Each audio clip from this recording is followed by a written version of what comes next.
Hi!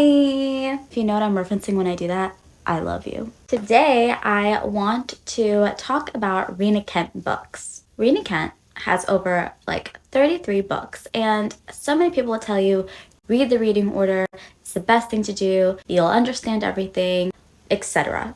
As someone who has read the reading order, I have realized I didn't have to.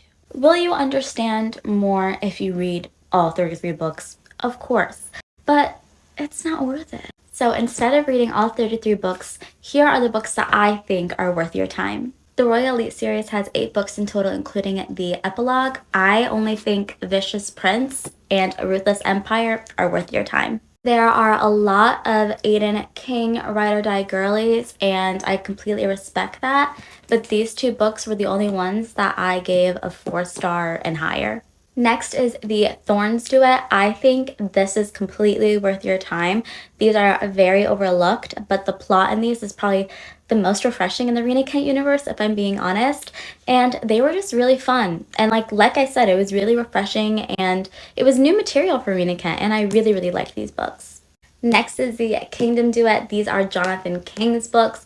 A lot of people skip over this duet because of the fact that he wasn't that great of a dad to Aiden, but he really does redeem himself, and he is just such like a fine old man. Like, I love them older, and this is exactly what my age gap girlies are gonna eat up. Out of the Empire series, which is 4 books, I really only enjoyed Empire of Sin and Empire of Lust. Well, actually, no, I really loved Empire of Desire, but that book is just not for everybody, so I'm not always down to recommend that book. But for these two are so fun, and the plot in these were just exquisite.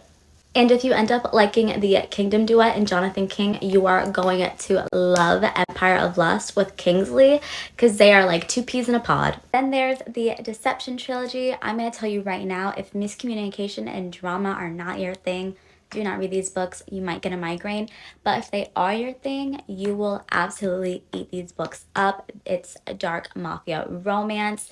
Adrian Volkov is so sexy because the man is quiet, and yet everybody is like scared of him. These are just so plot driven that it's like it keeps you on your toes, because you're like, what is happening? Especially when you go from book 1 to book 3. The gag of the century, truly. Speaking of trilogies, we have the Monster trilogy. All 3 books I gave a 5-star. These, in my opinion, are Rina Kent's best written work to date. I'm not kidding. There is like no gap holes in these books. The dialogue, the tension, the passion, just the overall plot of these books are so good. They're literally a dark mafia romance with a Mulan retelling. What isn't there to love? And now for her very popular Legacy of God series. Out of the 6 books, I only truly loved 3. I love all the books, but I mean, like, with my heart and my soul, I only really loved 3. First is God of Malice. This is not for everyone. Please read trigger warnings. The first couple chapters are very hard to get through, but overall, this book was really like insane and fun, and it was something new for me, so I think I just have a lot of nostalgia with this book. Next is God of Wrath, which is the 3rd book in the series. This is like tied with the Monster trilogy for me for my favorite Rina Kent books. This couple, Jeremy and Cecily, altered my brain chemistry. They are perfect. The dialogue, the overall vibe of the book was just exquisite, and I absolutely adore this book. If y'all follow me on TikTok or Instagram, then y'all would know that I don't shut up about Jeremy Cecily. And last but 100% not least is God of Fury. This was my first ever romance, and it really did not disappoint. I was so shocked about how beautiful this book was, and yet it was still a dark romance. I completely ate it up.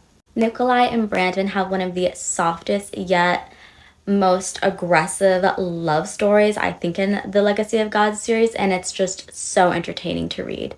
If I didn't mention your favorite book, I am so sorry. These are just my opinions, and the books that I mentioned are the ones that I truly think are worth your time.